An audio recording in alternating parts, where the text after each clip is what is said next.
안녕하세요. 코아비비 진아입니다. 오늘은 self-love, 자신을 사랑하는 법에 대하여 이야기해 보겠습니다.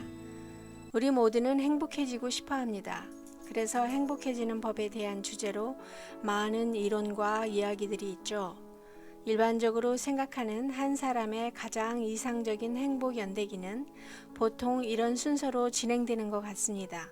학생 때는 시험을 잘 보면, 좋은 대학에 들어가면, 대학을 졸업하면, 좋은 직장에 들어가면, 사랑하는 사람을 만나면, 결혼하면, 돈을 더 많이 벌면, 승진하면, 자녀가 공부를 잘하면 등등으로 변해갑니다.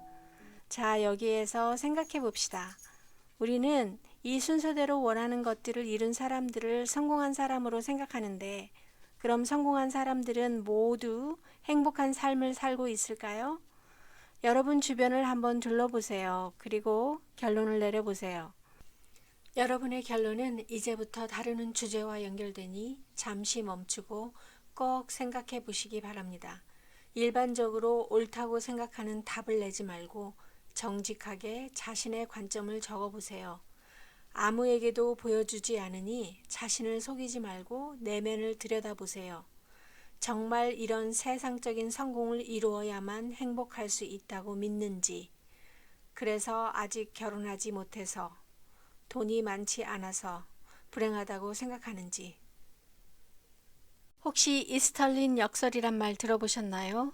미국의 경제학자 리처드 이스털린 교수가 1974년 그의 논문에서 처음 사용한 용어로 이스털린 패러독스란 소득이 증가해도 행복이 정체되는 현상으로, 소득이 어느 정도 높아지면 행복도가 높아지지만 일정 시점을 지나면 행복도는 더 이상 증가하지 않는다는 이론입니다. 36년이 지난 2010년에 USC에서 실시한 연구도 같은 결과를 보여주었습니다. 이 연구 결과는 인간은 기본적인 물질적 욕구가 충족되면 행복 지수를 높이는 데에는 심리적 요인이 중요하게 작용한다는 것을 시사합니다.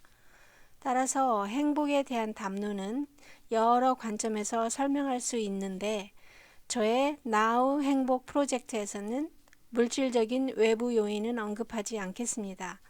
그 대신 심리적 요인을 과학적으로 접근하여 설명하려 합니다. 찰나의 순간순간들을 즐기는 과정의 연속에서 행복을 느낄 줄 아는 지혜가 필요하지 않을까요? 이제 본론으로 들어가서 행복감을 높이는 가장 중요한 심리 요인은 self-love, 건강한 자기애라고 생각합니다.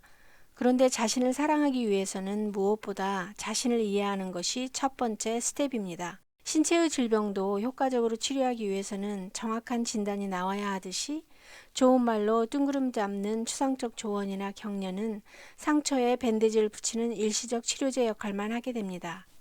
자기 개발서를 읽거나 동기부여 강연을 들어도 삶이 나아지거나 변하지 않는 이유는 무엇 때문일까요?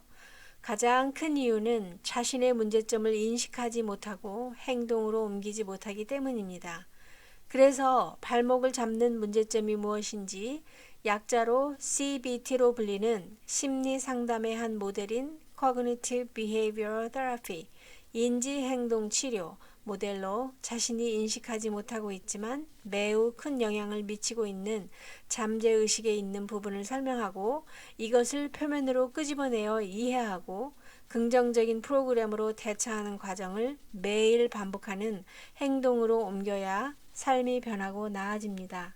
CBT 모델을 이해하기 위해서는 먼저 지각으로 번역되는 perception과 인지로 번역되는 cognition의 개념 차이를 이해해야 합니다. 지각과 인지는 대립되는 개념이 아니라 인간이 외부 자극을 수용할 때 벌어지는 일련의 과정이라는 것을 기억하기 바랍니다.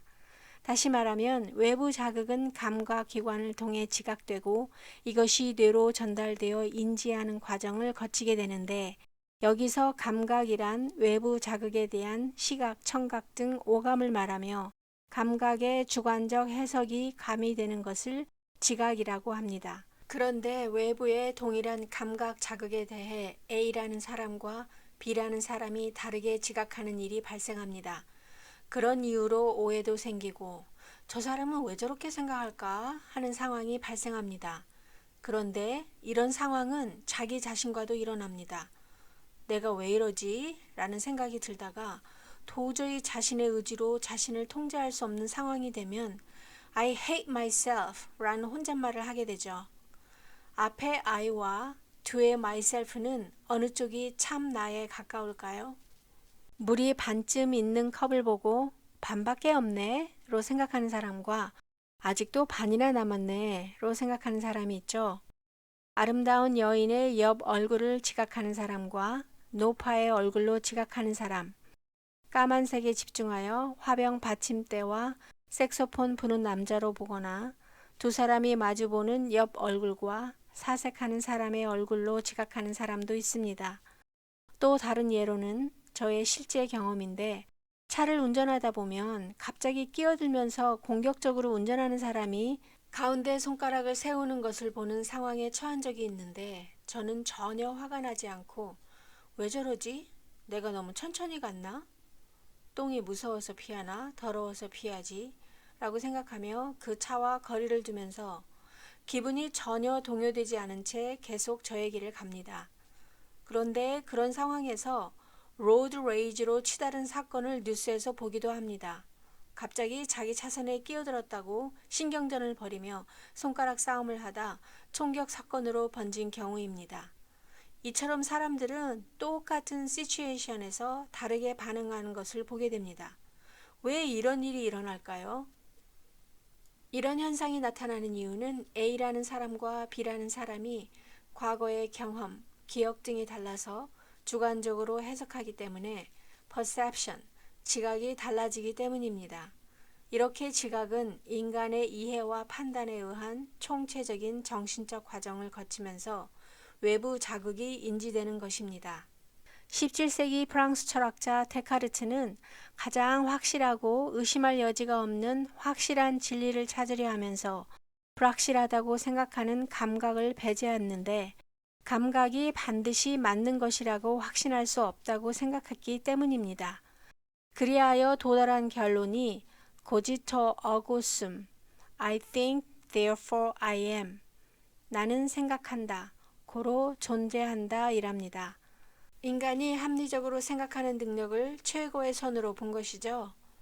그런데 요즘 미국이나 한국에서 데칼코마니처럼 닮은 현상이 나타난다고 생각되는데 맹렬하게 맹목적으로 부여하는 종교와 정치적 가치가 양산하는 현상, 트럼피즘, 코로나 방역에 역행하는 종교기관의 행태, 가짜 뉴스 같은 사회적 현상들을 보면서 인간이 합리적으로 생각하는 존재라는 주장에 물음표를 던지지 않을 수 없습니다.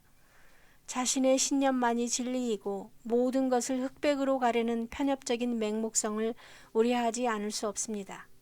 도표에서 보듯이 인간의 생각과 감정, 행동은 서로 밀접하게 연관되어 있고 상호작용하는 것을 보여줍니다. 여기에서 주관적 해석에 영향을 주는 한가운데 삼각형에 있는 core beliefs, 핵심 신념들을 오늘 영상에서 설명하고 다른 개념들은 차례대로 3D로 설명할 계획입니다. 핵심 신념은 프로이드의 3단계 의식에서 subconscious, 잠재 의식에 연관된다고 볼 수 있습니다. 어린 시절의 기억, 축적된 지식 등 우리가 인지하고 있지 않지만 우리의 행동과 감정에 영향을 끼치는 잠재의식을 말합니다. 핵심 신념은 자신과 다른 사람들 그리고 세상에 대한 세 가지 신념들로 구분할 수 있습니다. 핵심 신념은 surface thoughts, 표면 생각 밑에 깔려있는 주관적인 절대적 진리이고 우리 내면 깊숙이 내재하는 잠재의식이기 때문에 본인은 잘 의식하지 못합니다. 표면 생각이란 어떤 순간에 떠오르는 내면의 목소리를 말하며 본인이 인지하고 있습니다.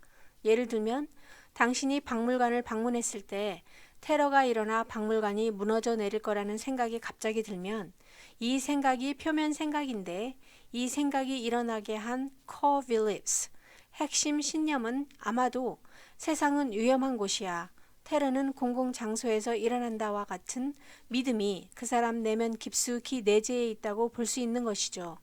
왜냐하면 같은 박물관을 방문한 모든 사람들이 그런 생각을 하지는 않기 때문입니다. 그래서 이 표면 생각은 주위를 둘러보며 의심스러워 보이는 사람이 있나 관찰하는 행동을 하게 만듭니다. 그러다 어떤 큰 소리가 들리면 테러다 라는 생각이 자동적으로 들면서 공포를 느끼고 가슴이 두근거리는 신체적 반응이 나타나며 비상구로 달려가게 됩니다. 이 시나리오를 다음 도표를 보면서 들으면 이해가 더 잘 될 거예요. 세상은 위험한 곳이야 라는 세상을 바라보는 핵심 신념은 박물관이 테러를 당할 수도 있다는 추측을 하게 되고, 이런 생각이 떠오르면 대처하기 위해 주위를 두리번거리며 경계하는 자세로 박물관을 둘러보다가 어떤 큰 소리가 들리면 머릿속에 테러다, 무섭다 등의 생각이 자동적으로 떠오르고 심장이 두근거리고 비상구 쪽으로 달려갑니다. 그렇다면 자신에 대한 핵심 신념은 어떤 것들이 있을까요? 나는 별로야. 나는 잘하는 게 없어. 나는 똑똑해. 나는 예쁘게 생겼어. 나는 사랑받을 자격이 없어.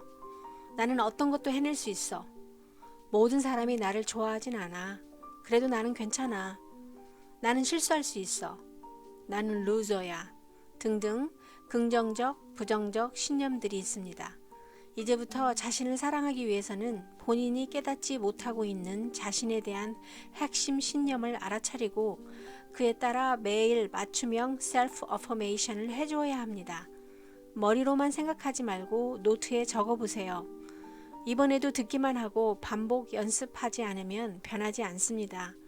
긍정적인 신념은 계속 강화시키고 부정적인 신념은 다른 것으로 대체하여 매일 반복해서 리프로그램 해줘야 합니다. 다음 심리톡 주제는 개미를 잡으면 행복해진다입니다. 나의 행복 프로젝트 2편에서는 실제 사례를 소개하며 핵심 개념을 설명하므로 머리에 쏙쏙 들어올 거예요. 많이 기대해 주시고 오늘 내용이 도움이 되었다면 구독과 좋아요 부탁드립니다. 건강하고 행복하세요.